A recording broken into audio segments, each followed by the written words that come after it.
Lovebugs! I hope you are ready for a little bit of magic today because today's guest is someone who believes that creativity can heal, courage can be learned, and stories can change the world, one heart at a time. Deborah Weed is an award-winning creator, author, and speaker who has spent her life turning life's messiest moments into meaningful art. She is the brilliant mind behind Paisley's Last Quill, a children's book that's part fairy tale, part pep talk for your inner artist. The book invites young readers and the grown-ups who love them to embrace self-expression, navigate rejection, and find the courage to keep creating no matter what. Beyond her life as an author, Deborah's career spans decades in entertainment, marketing, and the arts. She's produced jaw-dropping, large-scale events, built brands, and now dedicates her work to helping children and adults alike discover the power of telling their own stories with honesty and heart. Please help me welcome the wonderfully imaginative, wildly creative, and endlessly encouraging Deborah Weed.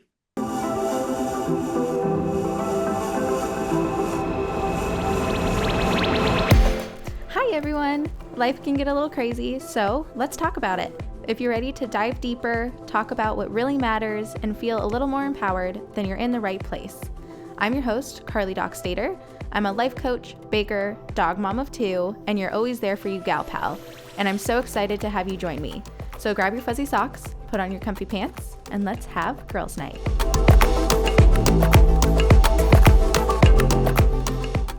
Wow, Thanks so much for joining, Deborah.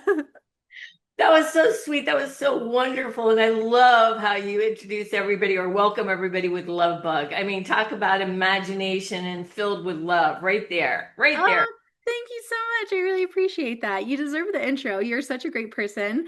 Deborah and I have talked before, and she really does bring that kind of like glitter and that sparkle to conversation and to places. So I'm really excited for you to share everything and to share just your story and your personality with the audience. Thank you so much. I can't wait. Yeah.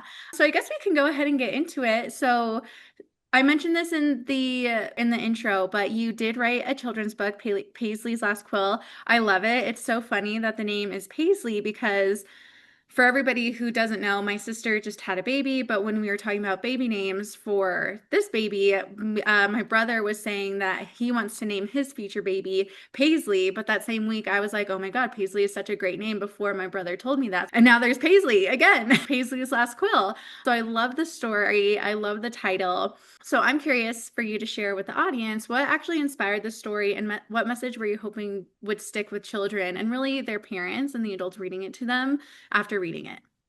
Thank you so much. It's so interesting, Carly, because every time in my life, there's always been like a traumatic thing that's happened that's led to creativity. And this was one of them where I was given gadolinium for a contrast in my arm, but they missed my vein and they put it in my arm, and that would be like mainlining mercury. Oh, And wow. when I did, my arm just swelled up like so big. And it was like, oh my gosh, so many people are having a hard time. And here's what happened, which is so interesting. I'll get into the Paisley thing, but I went to an acupuncture because I couldn't function. And the acupuncturist was putting pins in me. Hmm. And he was saying, you know what? There's no amount of needles that I could put in to bring you back. But what will bring you back is improv. And I'm like, improv? What is he talking about? Improv. I could hardly walk, but I went and I did the improv and I laughed and I laughed and I laughed. And I had done so many creative projects in the past. So I was like, what can I do? I know what it's like when we give our power away. What can I do to inspire young girls and women alike to keep their power? Because I learned through this whole creative process that sometimes when we give our power to, let's say in this instance, to a doctor, if Hmm. I had gone the doctor route, who knows what would happen? But going the laughter route, it Hmm. brought me back to life, right? Right. So I needed a protagonist. I needed something that was just going to be as sweet as could be, that really gave the idea of giving one's power away. And what I came up with was Paisley. And Paisley is a porcupine who dreams of being an animal fashion designer. Like I see her with that when she was a porcupette, like a baby, she would take flowers, like roll around and get up, and flowers would be all over her quills. And it's like, that's what I want to do. But In the animal fashion world, porcupines are meant to pin up the couture designs of Zavana. And Zavana is like a Cruella de Vil type character who creates this over the top couture, like goldfinch and goldworm gowns, things that are just like made out of nature that are just Met Gala worthy. And so she demands that Paisley gives her the quills to pin up all of the dresses that she's created for the top models, the animal top models. And Paisley, being a porcupine pleaser, like most of us, she gives away her quills to Zavana over and over again to make the animals feel more comfortable. And she gives all of them away except for one. And it's what she does with her last quill that makes a difference. And the reason that I wrote this is because I'm really frightened for little girls right now with all the viral bullying that they have, everything that's happening. It's so easy to give one's power away. And how does a mom and a dad who loves that little girl, how do they say, hold on to your power, don't give your power away?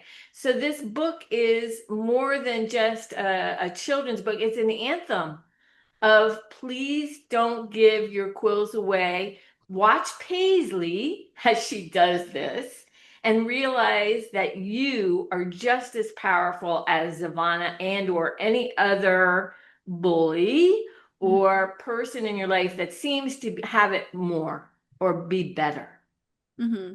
I think that's great. And I think it really is such a relevant story to everything that's happening today. I have a few things that I thought of while you were talking. And the first one being that laughter was so healing for you. And I think that that's something that is so overlooked because I mean, if you listened before, we've talked about this before in the audience, but emotions are stored in your body, right? So whether that's a negative emotion or a positive emotion, your body remembers that emotion. And then when we have all these negative emotions stored in our body, that's when we start having those different diseases and body pains and all those different ailments because the emotions have nowhere to go. So it makes sense that laughter and finding your light again after that really help to heal your body too, because the mind and the body are so connected. So I love that you are a real life example of that working. And so funny that your doctor was actually like, go to improv. That's such a creative outlet. I don't think I personally would be very good at it, but I had produced so many shows, Carly, and it was so bizarro land when I had to be the performer. And I'd just sit there and I wouldn't do as great, even though I can get actors to do great. It was like, oh my God. But I did. I laughed my way to health. That's awesome. Yeah, and it's so funny too because I think that's probably a great experience to be on the other side of it because in any situation you're going to have different experiences depending on what side you're on. So if you can experience both, then you have a more well-rounded view of what's going on. And we'll talk about this a little bit later too, but Deborah is actually producing a musical as well. She has the screen in the background is actually alluding to it, but I think that will be so helpful for you to know what the actors actually go through and how that feels as you're producing the musical.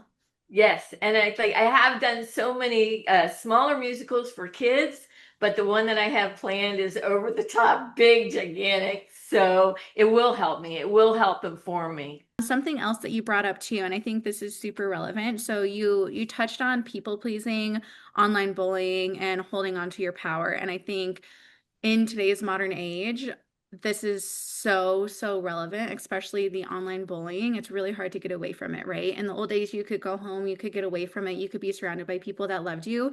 These days, kids are on the phone all the time. I mean, even I'm guilty of this, the doom scrolling through TikTok. And being a creator, I do post things on TikTok and Instagram, and some of the comments can be so nasty, you know? And for somebody that's a young child who hasn't gone through like the skin toughening and who is still so fragile, like that can be so detrimental, and I can see how. So can you touch a little bit more on your own journey with people pleasing, if you've ever experienced any sort of bullying in your life and how you actually worked through that to come back to your power? Can you touch on that a little bit?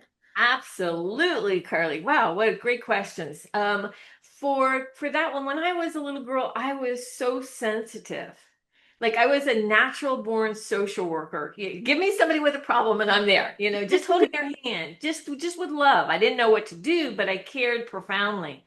And as I was growing up, people would say, "You're too sensitive. You're too sensitive. You're too sensitive." And it would actually hurt. I Hmm. mean, it actually hurt. So much so that after when my career started, I was like, "I'll show you. I'll show you what I can do." So I ended up being the director of development for Citibank, 19 branches, and I also worked on a $26 million pavilion with like unheard of. I reached the height of my, career at a very, very young age, working with Disney and Universal consultants on this $26 million pavilion for Kia Motors. It was incredible, but Carly, I never smiled.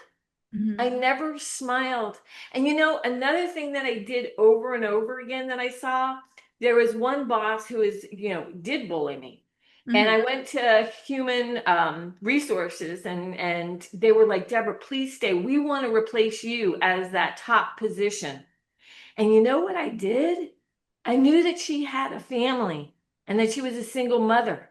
Hmm. I actually left the job for her. Talk about people pleasing. It was like on one side, it's like, I'm corporate, I'm cool. And then the other hand, it's like my heart was like, Yeah. please don't hurt that other person. It's both things happening simultaneously, which turned into a mess. Hmm. It turned into a mess. And I think that that frame of reference is why I'm so passionate about Paisley's Last Quill and Paisley the musical, because I saw how it was so easy as an empath and as a sensitive human being to give away my power. And there was so much kindness there, Carly, so much kindness, but it actually turned into bitterness. Hmm. And if it turned into bitterness for me, and I'm a grandma now, so it was it was before everything that's happening on the internet the way that it's happening. I Right. watch what's happening right now with our little girls. I have two granddaughters and two grandsons. I see what's happening and it scares me Hmm. because it's like we didn't even have that kind of pressure. Hmm. We had bullies, definitely bullies, but it wasn't the kind of bullies that like actually create a mob effect where Yeah. they get groups of people against this poor little girl or boy. Hmm. And what recourses do they have unless they learn how to stick up for themselves? Hmm. And that's so hard, and it can be so hard because when it comes to online bullying, even if you have a very like loving family, like sometimes the hate can just be so intense when it comes to online bullying because I mean, and children too, they don't have as much of that critical thinking skill as adults do sometimes, so it's easier to incite that mob mentality in them, but also it just hurts so much more when it's coming from your peers. And so to your point, it is really important to teach young kids, and to your point, also not just girls, but young boys too. It happens to everybody, how to stand up for themselves and what that looks like and how to do that in a healthy way so that one, they're not the victim of bullying, and two, they can actually help to stand up for other people that can't yet stand up for themselves because they don't know how. Yes, you're so right. And I think the biggest thing that I learned, because I'm the founder of the Self-Worth Initiative, and for years we did productions, musical interactive productions with kids to inspire them about self-worth with different topics and different, imaginative ways. And here's what I found. And this is the imperative to any parent out there with small children. It's if a child believes what other people are saying, we're doomed. Mm-hmm. They have to believe that they're more. And how do you teach a young child, that they're worth more? Mm-hmm. Because words sometimes don't matter, but a storyline or a character can sometimes step up and be that hero in their life. In fact, I had a couple of mothers literally call me, I mean, hand on heart, and Mm-hmm. say, my little girl's sleeping with Paisley, the book. Yeah. Oh my gosh, really? And then I had other women say, forget my daughter. I need this book. You Yeah. know, I need this book because I did the same thing. I gave away all my quills. You Hmm. know, that's why I have a movement called Quills Up. And essentially, the only thing about the movement is take your power back. Yes. Yes, and I think that's such a good point. I mean, listening to what you said too about taking your power back and taking your quills back, I feel like your and my story is pretty similar in the sense that I'm also a very sensitive person. Ask anybody that I knew growing up, even now, I'm still a sensitive person. I do think our sensitivity is our strength, but that's something that can be really hard to navigate as you are growing up. And to me, I kind of had that same thought process of like, well, I'll show you, I'll like prove you wrong. And so, not to toot my own horn, but here we are tooting. Like I did find a lot of success at a really young age, right? So I'm 29. I have a lot of success at what I do, but when it comes to the corporate world, that can be really exhausting, especially when it's something that you don't necessarily want to do. And so I think that's a lesson that I've had to learn is that success in a certain area doesn't mean success all around for you. And just because it's successful by society's standards doesn't mean it's what your soul is actually craving for. Because when you are a sensitive person like we are, I mean, and when you're really empathetic like that, like in your example with your boss who wasn't very nice to you, but she had her own family to take care of, so you didn't want to hurt her. Like I call that kind of like empathy overdrive, where that can be not healthy for us too. Just like lacking empathy can be very unhealthy. It's about finding that balance of like considering other people, but also considering yourself. So that's a journey that I've definitely had to go through too. So I would love to hear your thoughts on that and what's helped you the most as you've kind of brought your quills back to yourself. Well, the first thing is, and once again, like that, what you just said is so brilliant and so needed to be heard, especially right now. Because one thing is, when I was in corporate America, Citibank, I never smiled ever. It wasn't the culture. You Hmm. can't, how I ended up in that position. I don't even know. I mean, it was essentially creating events for people who had the gold cards, Right. working with bank managers. So it's still kind of creative to a Yeah. certain extent. But I wore the dress, I had the high heels. That was cool, or I thought I was.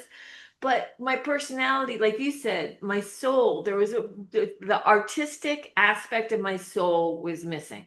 Hmm. So I think that one thing that's really that I've learned, and I think that is really important, is that people really need to know who they are authentically, Yeah. because it's taken me this long to embrace my sensitivity and go, thank goodness. A lot of the bitterness that I felt when it would toggle between like overly nice and then bitter that I was overly nice, kind of like back and forth like that Yes. that taught me that um, I was blaming myself for being myself. Hmm.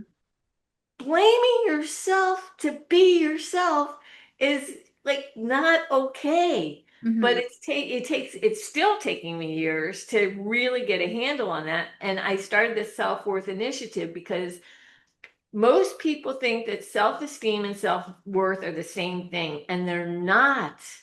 Self-esteem is like, hey, I did this great. Look at Citibank. Wow, I'm so cool. Yeah. But look, I wasn't smiling and I wasn't happy and I was going through the drudgery of corporate.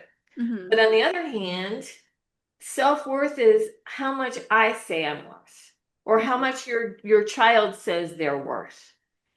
If you know what they think they're worth, that's where you can start to help. But if you keep on saying words to them that might mean nothing, Yeah. then you really don't even know where their come from is. Hmm. So half of what I've tried to do, or I have been tremendously successful, when I have the live shows, there's a show that I did, The Luckiest Penny, and Hmm. it's about a 1943 pure copper penny who realizes that it's worth $1 million. Hmm. And the whole idea from a child's perspective that a penny that's worthless can be worth $1 million, and it's a story about two of these pennies that are going to find out how much they're worth and why. Hmm. We had talkbacks, and the talkbacks were the most valuable part of the production. Okay. because it was saying to the kids, who's worth more, the penny who's never been touched perfect and says, hey, I'm everything and got a lot of money, or was it the penny that was on the street in somebody's lucky penny in the washing machine on a wild roller coaster ride and ends up with love that he feels is worth $1 million? And Hmm. to hear the kids' responses, like one kid would be, it's definitely Alistair. Alistair, the one that's got all that money. Oh, what I wouldn't do for that. Hmm. And then I did never make them wrong because Yeah. it's like, okay, that's your comfort, that's your perspective. Hmm. And well, what would it be like if you had to live in your room for the rest of your life with all these toys, but you could never go out? Hmm. And then another kid will be like, no, no, no, it's Henry. So I guess it's another thing that I'm learning or that I love to share is that self-worth is what we say we're worth or what your child says they're worth. And if you can change that, you change everything. That's a really good point, and I think that's a really interesting way that you put it. Please tell me if this is not a correct way of how I'm describing this, but to me, the way that you described it is that self-esteem is more about those outward appearances, outward achievements, what kind of like society says you're worth, and then by your definition, self-worth is all the internal stuff. It's about your own feelings, how you feel about yourself, what your own values are. Is that a correct way to kind of describe also what you're saying? Absolutely, Carly. And look at the influencers. Some of the influencers are taking their lives. There's Mm-hmm. some people who have millions of followers. Their self-esteem, like if they were going into a room, it's like everybody would want to kiss the ring, right? Right. It's like, how do I get there? Right. But how do we know what their self-worth is? Right. That is something that's not taught in schools, and I am so passionate about changing that narrative. But Mm-hmm. the way that I do it is through storytelling, because to me, that takes a person on a journey rather than so-called meaningless words. Mm-hmm. I mean, kids are already hearing words of like, you're no good, you're not worth anything. I've heard Yeah. of kids being told you should just kill yourself. I'm like, how can that even be in our world? How can that? And if you're hearing that over and over and over again, what are you going to think you're worth unless you have a counterbalance? And who is that counterbalance? Where is that counterbalance? Mm-hmm. That's why I'm so passionate about, getting out there and trying to change that narrative in every way that I can Yeah. because I'm still learning. And if I'm still learning, then, it's like I can't even imagine somebody who's drowning. Yeah. So when it comes to, I know you just mentioned that storytelling is a really great way for a child to learn more about their self-esteem. And I agree because, I mean, it's so easy to relate to a character in a book, right? We find pieces of ourselves in that character. What else can we be doing as parents, just maybe aunts, as uncles, as just people out in the world to help people build up their self-worth and maybe specifically geared towards children, in your opinion? Okay, this is one that I haven't shared for a long time, and it's somebody else's. So, whoever came up with this idea, just bear with me. But I had seen it a long time ago when I was young, and my son was like, 3 or 4. It was somebody who said, "Listen, if you have let's say your little boy, he has a Kool-Aid glass, red Kool-Aid, and he's got it at the edge of the table, and you've got a white carpet underneath." Hmm. Okay. So most of the time as a parent, you're like, Johnny, just take that cup and please put it over there. Johnny doesn't want to. Johnny's playing or Johnny's watching the TV. He's like, I don't want to do that. And you keep on asking. And it becomes this like tug of war, if you will. And this woman said, I'll never forget it. She said, ask Johnny, what's a better, say what you feel. Look, you have red Kool-Aid right there, and it could fall on the floor, and the rug could get all red. Johnny, what's a better idea? Oh, that's a great And way. if you train your child to keep on coming up with a better idea, then you're instilling in them that they are the answer maker. And when you're not there in school with them to protect them, they can then start to protect themselves because all of a sudden you're going to start wiring in what is a better idea? What is a better idea? What is a better idea? And I did that with my son. Now he's got all kinds of ideas. I love that so much. I don't have kids myself yet, but just even watching like my sister has stepkids, she has her own kids, so just watching everything with that, that is such a great way to handle that situation because I feel like one, it forms the connection between you, and as you said, it's empowering that child to really make for lack of better words, a better choice themselves. And it teaches them, as you're saying, to look for ways to come up with solutions for themselves. And it gives them that power just intrinsically as they're going through their lives. I love that. And I've never heard that before. Yeah, I thought it was at the time, I thought it was the most brilliant thing I had ever heard. And even when although I have to admit, I would tell some of my friends who were parents, and it's almost like, yeah, but to do that, that takes so much effort, because it does. In the beginning, it feels a little strange. Hmm. But if you really understand as a parent that you can tell them all the things in the world. I can tell you, hey, listen, when somebody says something mean, just don't listen to them. Okay, now, how far did that really go?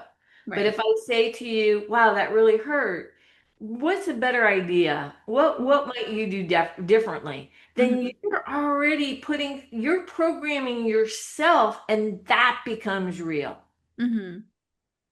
Wow, that is so great. And I think that is a great way to kind of combat bullying because, I mean, we can't control the actions of others, right? But we can control our own actions and we can control how we respond to other people's behavior. So if we're wired to already question if that's actually the best route, then of course we're going to question whether what the bully is saying is actually accurate about us or if there's something better, if there's a better option. Exactly. I think that would change the world right there. Hmm. I think, if I could get in front of everybody, maybe one day even do a TED talk about that specific thing because it's not what the bully says everybody's trying to change the bully. Hmm. Who's trying to change the child? Way that they think because if I don't believe you, if you could say anything to me and if I don't believe you because my self-worth is such that it's like I know who I am, Hmm. nothing hurts. Right. But when we don't have this self-worth or we don't really because we're listening to other people and they're saying things that are not okay, Hmm. then we're in trouble. Yeah. Well, I think that's a good point too, because the only reason that bullies do what they do is because, and obviously, like, there's a lot of stuff that leads to bullying. Lots of times there's like hard home life, stuff like that. We won't get into that. But if you take the power away, and if a bully sees that what they're doing isn't affecting you, then they're not going to bully you anymore because they're not getting the reaction that they're searching for. They're not going to feel that sense of power that they're searching for. So when you are standing in your self-worth and when you are able to take a step back, as you're saying, Deborah, then I think that's a really, really powerful place to be. And to be quite honest, bullying doesn't just happen with kids. Bullying happens when you're adults too. I mean, you said it with your boss. I've had bullying happen in the workplace too in my past. And really just even like sometimes when you're just out and about, people can be mean sometimes because they haven't been taught differently. But at the end of the day, you're able to choose what you accept for yourself. Yes. And another thing that you just said that really sparked a story for me that I do want to share. It's a little off. So I mean it's Okay. going a different I'm direction, but here I for will pull it. back. One time I always told my son, like, if somebody's really angry or upset, find out why. Hmm. So one time I was in a line and to get some coffee, and a barista, he had like he has the earring and the tats and everything else, and he was treating people so rude. I mean, he was just rude, he'd take the coffee and slam it down on the thing, and I was like, oh my God! And people were getting offended; they were walking away. And when I got up there, because I always told my son, this is one thing that would be nice to do. I was like, wow, you look really upset. What's wrong? And at first he was like, he kind of looked at me like, huh, why are you even asking? But for whatever reason, he said to me, my mom's in the hospital and she has cancer and I don't know what to do. So I walked away and I got a card and I Hmm. wrote out the card because I had had a lot of physical things myself. And maybe that's why, I wanted to connect. I brought it back to him. And the next time that I came in there, he was, fine. He was fine with everybody. And he saw me and he gave the most beatific smile, an angelic smile. And so I get up there and he said, "Hey, thanks for that card. My mom's doing better and everything else." So I also want to point out, I wanted to give the counterbalance to what I'm saying because Hmm. sometimes all of us can seem rude, mean, like a bully, bitter, but there's so many things that you don't see that's going on in a person's life. So there's kind of this interesting balance between knowing your own power, but also investigating who you think that other person might be, because you might find out that they're more in need of help than you can ever imagine. Yeah. Yeah, that is such a beautiful story. And it just goes to show that kindness is so powerful. And to your point, we all have bad days. I mean, there's a million memories that pop up of me when I haven't been having a good day. And like, I have RBF on a good day, So on the days that I'm having a bad day, then like, I mean, we all can be not the nicest person sometimes, like you said, but when you take the time to actually see somebody and see how they're doing, I think that's something that we could do so much more of because people are always so quick to assume and jump to like bad conclusions like, oh, they're a bad person, oh, they're just a jerk, or and like when it comes to, I don't know, dating, like, oh, they're just a narcissist, which is like totally overused, instead of actually looking deeper and being like, hey, maybe they're having a bad day. Like in this example, maybe their parent is in the hospital, maybe one of their pets just died, maybe like their child is sick, because things like that do happen. And I think especially in our society, we're taught to kind of not bother people with it, like it's not their problem. But I think as a society it is our problem, right? Like people's well-being is our problem. And I think it's great that you took the time to show him that kindness because it obviously stuck. He remembered you the next time, and he'll probably remember you until the day he dies because kindness is just so powerful. It's what the world needs with everything that's happening, all the uncertainty, no matter what you believe, kindness is love. Love is the key. Yeah, absolutely, I agree with that too.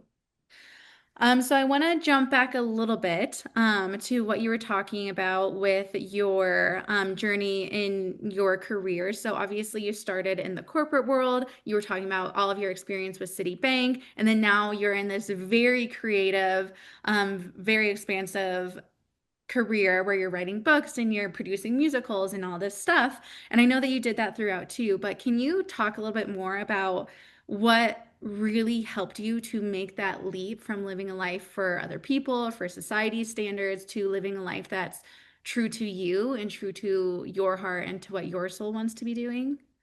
That another phenomenal question. It's so interesting because I'm kind of the queen of reinvention. I have in my lifetime I've had some amazing careers, from going from corporate to becoming an award-winning artist to becoming an author to always doing productions ever since I was 16. So, and I think that what's so fascinating, I went to college and I got a D in art. A D. So that's why I went into corporate. It was like, I was so much better at marketing and economics, which blew my mind, as a sensitive kid, rather than the art world.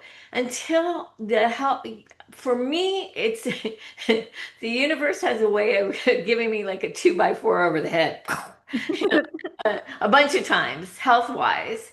And every time that happens, it seems like I'm forced into a redirection or getting more into who I really am, because I realize that we die. Hmm. And so you might as well be who you really are, right? Hmm. And for me, I think that connection, my dad always said, who's kind of like a Yoda type person, he always said that whatever you do as a young kid is what you're meant to do when you get older. Yeah. That's really the path. Anything other, and you're lying to yourself. So if you're a natural social worker, an artist, that's who you are.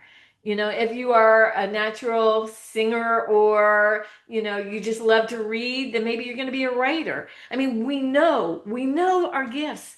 As soon as we're like 7 to 12 years old, we know who we are, but we try to put stuff on top of it to belong, because Mm-hmm. belonging is so powerful. Mm-hmm. So I think that for me, it's been the traumas and the challenges in my life that keep on redirecting me and redirecting me and redirecting me again until I get to that creative burst. Because for me, creativity is connection. Mm-hmm. Like when I'm sitting, most people love to watch the stage. When I produce something or create something, I want to watch the audience.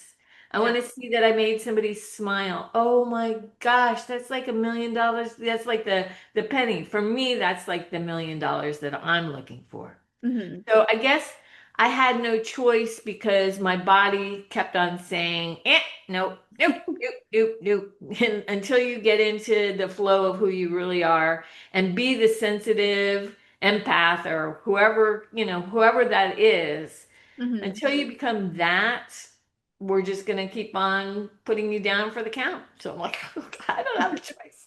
But I've learned so much along the way. I have learned so much that I can now share. I think that's such a powerful mindset too. One, I love what you shared about what your dad always said, that what you do as a kid is what you're supposed to be doing as an adult. That's just who you are, and it is so true. So the closer that you can get to becoming that carefree child and doing the things that you love to do as a child, the closer to happiness you're going to feel, right? But also I feel like your mindset with there's been all these honestly shitty things that happened, and but they are guiding me to where I'm supposed to be, and I would second that. I feel like that's the same with what I've experienced with my life, and the setbacks, yeah, obviously in the moment they're not great to deal with, but they're always leading you to something greater and to somewhere greater. So I think it's really great that you have that mindset. And I mean, I feel like it just you totally embody it, right? That you have gone and like made your own path, which is so cool. Something that I would say, so I would say, so for me, a little bit about me. When I was a kid, I really loved like creative stuff, like dancing and all of that kind of stuff, and like very, very sassy. And then even as an adult, I was like, I used to own a bakery, which is also very creative, but it still took me a really long time. In fact, earlier this year is when this like, or maybe like at the end of last year, I forget the exact timing, but is when I really said to myself, like, oh, I think I'm an artist. And that felt so alien to me.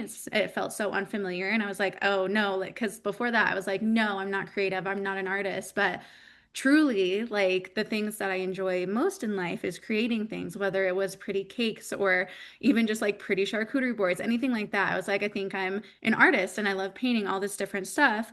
But I think a lot of people go down that journey where I hear so many of my friends even say, oh, no, I could never do that. I'm not creative. And I'm of the belief that everybody is creative and everybody has that within them. We've just kind of shut it down a little bit and we don't believe in that part of ourselves. So I want to hear your perspective and what advice you have for anybody who is saying that, who's kind of stuck and saying and thinking that they're not creative and what they can do to really tap into their creativity. I have a great answer. I think it's a great answer because I thought a lot about this. I'm also a muse for so many people in my life. And one of the things that I always tell my friends or people that I'm, working to inspire is look at Picasso. Hmm. Look at freaking Picasso. If Hmm. you went to your kids' auditorium and they had all these pictures on the wall, might you see a Picasso drawing there of, the double faces that's just a stick drawing? Yes, you might. Yes. So, what makes the difference between Picasso's being worth $1 million and the kid's drawing that, or maybe his drawing on the wall that you just see there? Hmm. The only difference is self-worth. He said it was worth a lot of money. Yeah. He knew that it was worth. So I think what happens in our culture is that let's say that you have a kid who draws a pink sky, and the teacher comes by and says, "You can't draw a pink sky. That's not okay." And Hmm. so we unlearn our gifts. We unlearn our gifts. And Hmm. then we get so frightened to put it out there because we'll be judged that talk about self-worth, we give ourselves nothing. Hi, Lovebug. I've got a juicy little gift for you. And if you've been feeling off, stuck in your head, or like your vibe just is not vibing lately, then this is for you. I created a free guide called The Three Secrets to Creating a Magnetic Energy Shift right now. And it's exactly what you need to start shifting your energy instantly. These are the exact tools I use with my private coaching clients when they're ready to stop chasing and start attracting. We're talking powerful, we're talking practical, and yes, of course, we are talking a little bit woo, but in the best possible way. In the guide, you will learn how to clear energetic blocks, activate your most irresistible frequency, shift into receiving mode, and there's even a bonus secret on how to use your body language to instantly boost your confidence and presence. So, if you're ready to feel like the version of you who turns heads, magnetizes opportunities, and walks through the world like the main character, then this is your sign. Head to the show notes and click the link to download your free copy. It is quick, it is powerful, and it is going to leave you feeling like, damn, I really am that girl. All right, let's get back into the episode. And my grandmother had been a very famous artist and during her day. She had actually been one of the first women to go to Yale as a fine artist. And she always told me, like, start high, like value yourself high. So as an award-winning artist, I didn't start out at like $50 or $100. I started out selling my pieces for 700 up to 10,000 or Wow. more, actually more now. Yeah. And it was, I got to put the price on it. Nobody says. And you know what happens? People look at the art and they go, wow, that's worth so much more. Oh my gosh, Deborah, I love that piece that I got from you. It's worth so much, right? But Hmm. who put the price on it? Yeah. I did. So I think that there's so many people who say that they're not creative because they're afraid of their magnificence. They're afraid to claim it and say how much they're going to say it's worth because somebody might quote unquote laugh at them. Hmm. But that proverbial laugher Yeah. is not in their body and not living their life. And one day somebody comes along and says yes. And then Hmm. when that person comes along and says yes, it's like wow, wow, Hmm. it's real. It's great that you bring that up because whenever you start something new, there's always going to be people that ridicule you, that tell you that it's not practical, that tell you that it's not going to work and what are you thinking? And as you push through that, that's when you find the people that are your cheerleaders because I have this belief that the haters always come first just to kind of like just to Test you out. show us and like test us a little bit like hey, this is going to happen, these people are going to be here, are you willing to push through it to find the people that actually support you? And once you do, that's when you're really going to find yourself and find more of the people that just see what you see, right? And so when it comes to creativity, like the example with your grandma, I mean, it really is just about telling ourselves that what we're creating matters. And I think it's really just the stories we tell ourselves so often. Like a story about my dad actually comes to mind. I was talking to him about creativity recently. He's been having hip problems, so it kind of hurts for him to walk around. He's getting a surgery at the end of the year, but I was like, you should do something like, I told him he should get into like wood whittling or something because I genuinely think he would be good at it. And he said, no, I wouldn't be good at that. Like, I'm not creative. And I was like, yeah, you are, Dad. And what popped to mind when I was younger, he drew this like it was like one of those like Chinese like New Year dragons, where they're like skinny and like all and it was so detailed. And I was And I remembered it, and it was my favorite drawing, and I remember it to this day. And I brought it up. I was like, Dad, remember that like you do creative things all the time. Like, remember that like dragon picture that you drew? And he started laughing. He's like, I can't believe you remember it. I was like, Dad, I was literally awestruck by it because it was so good when I was a kid. And so it's like, I think sometimes we just don't see our own magnificence, as you said, and sometimes we just need a little help to kind of take the blinders off and see that for ourselves. Not even a question. And also the other thing is that creativity can heal. It does. Every time I've gone into a situation and I've had my share and still do. Yeah. But the thing is that creativity is a force. It's a force and it's a force field. When it's coming through you, like I think that we as humans, we have an addiction to solving problems, right? Yeah. I do. I always thought, well, if I solve this health problem, then I'll have my life. If I solve this relationship problem, then I'll have my life. And Hmm. when I realized that problem solving is static, it's thinking, it's static. Hmm. Creativity is alive and it takes our mind off of the problems and it's almost like it's like focusing on this magnificent solution. And we all do have the creativity. We're just frightened. We're just like frightened little kids because maybe somebody won't like it. Yeah. But once again, if you have the self-worth and learn, it's a learning process Hmm. to believe in yourself, then anything's possible. Might not be where it takes you. I mean, like I'm going for this musical, Paisley the musical. I'm creating this musical that's like way over the top, bigger than anything I've ever done. Now, I don't have $1 million budget. I Yeah. don't have the produce. I don't have all the elements yet. In fact, if anybody's interested in singers and dancers and producers, contact me. I'm going to be looking for all of that. But I'm still doing it because I can see it in my mind. I can see how it's going to touch lives. And I'd rather be focusing on something that might even be impossible rather than thinking about how I'm going to stop pain Hmm. because that's going to get me nowhere. At the end of my life, my life will be over and God will say, well, what did you do? And I was like, I was trying to figure out how to live. Yeah, no.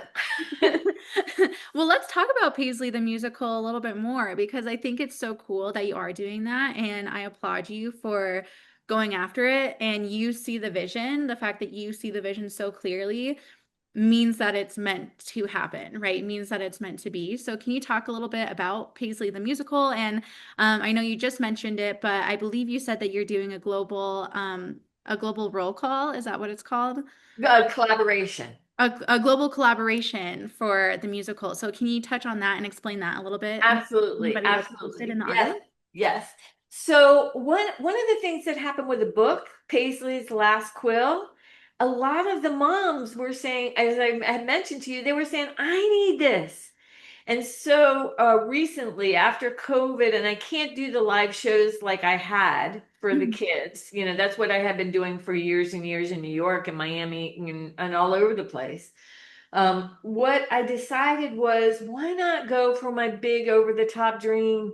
Because Paisley's story, I mean, like the idea of watching a porcupine give away her quills in this wild animal fashion world that has like all the things that especially women that we talk about, which is body size and what we think about in clothes and just like taking apart all of those pieces and make it masterful and give us songs that really resonate and where we could sing to ourselves to remind ourselves to keep our power. Don't give it away. Ooh, nobody stood when I gave my power away. What does that feel like? Just like a journey through that whole experience is what I'm after.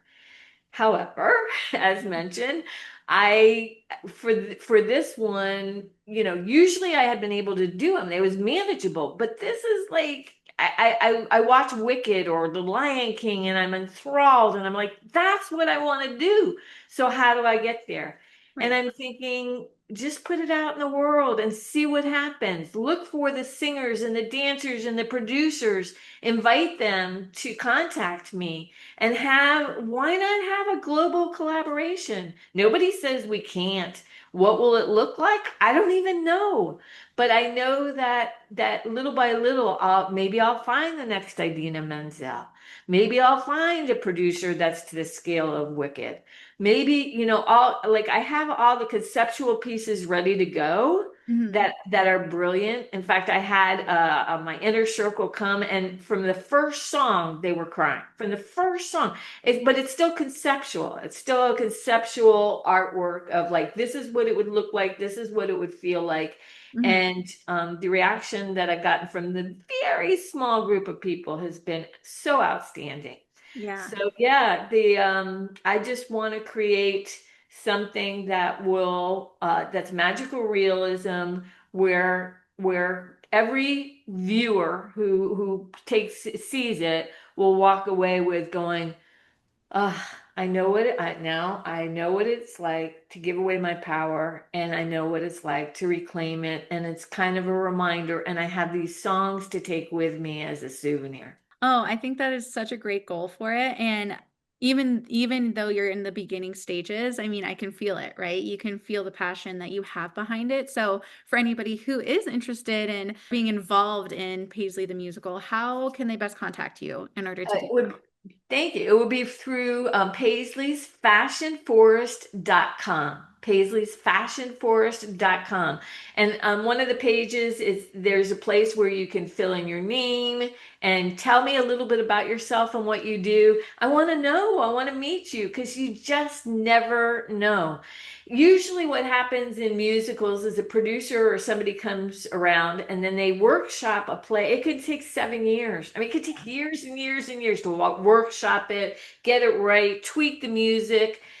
And I'm thinking, okay, that's great, but this is timely. With everything that's happening in the world, we need it now.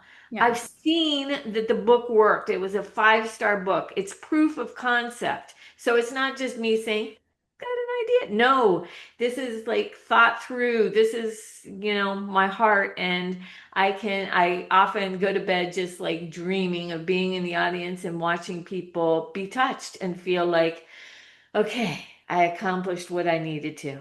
I love that. So for everybody who's listening, I will include that direct link to that form so that you're able to contact Deborah if you are interested. Let's talk about the book a little bit too, because I think it is such a great book that people should have. Where can people get the book? They can get it on Amazon, Barnes and Noble, they can find it anywhere. Paisley's Last Quill. It's basically for if you have, I would say primarily little girls, although not all little girls, but 4 to 8 years old. And it's a illustrated book. I did all of the illustrations. It literally took me a year. I was that committed to the story. Even though I'm an award-winning artist, I had never done illustrations, but I put my heart in it, and it's gotten all 5 stars. I'm really proud. I think that is so cool that you did the illustrations yourself too. It's just completely you in the book. I think that's awesome. Well, the storyline mirrors my own life. And I think it mirrors so many other lives. And literally, I just couldn't think of a better way to give the idea. In fact, in the play, in the musical, it starts out where Mamet is telling Paisley, put up her quills, put her back to the world so that she can protect herself. But Paisley doesn't want to. She has a different vision. And there's two owls that are in the trees kind of watching all that's happening. And it sets off kind of a strong start, but it sets off Paisley in motion, where the idea that she has a different idea of protection. Well, it's definitely a book worth reading, especially as Deborah mentioned, if you do have those young girls that you're hoping to help boost their self-worth a little bit more. So we'll include a link to that as well. I'll just do the Amazon link so it's easy for everybody through Amazon. But I know we're coming up at the end of our scheduled time, Deborah. So are there any last thoughts that you would like to leave the audience with? I would just like to say that no matter who you are and no matter where you are worth so much. Sometimes we have to learn the hard way how much we're worth, but all it takes is you claiming it. Once you claim it, your whole life can change. That's great advice. This was such a wonderful conversation, and I'm so glad that you were able to join us. I will definitely be keeping an eye out for Paisley the musical, and I will be front row when it does come out, even if it is 7 years from now. So thank you so much, Deborah, again for joining, and everybody who's listening, we will see you next week. Bye.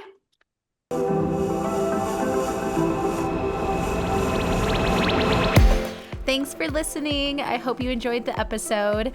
If you liked what you heard, then go ahead and subscribe so you get updates with us every week. You can also follow us on Instagram at KRC Coaching. If you're interested in working one-on-one, then go ahead and visit our website, krccoaching.com, to book your first 30-minute session for free. All right, thanks so much, you guys. Love you. Bye.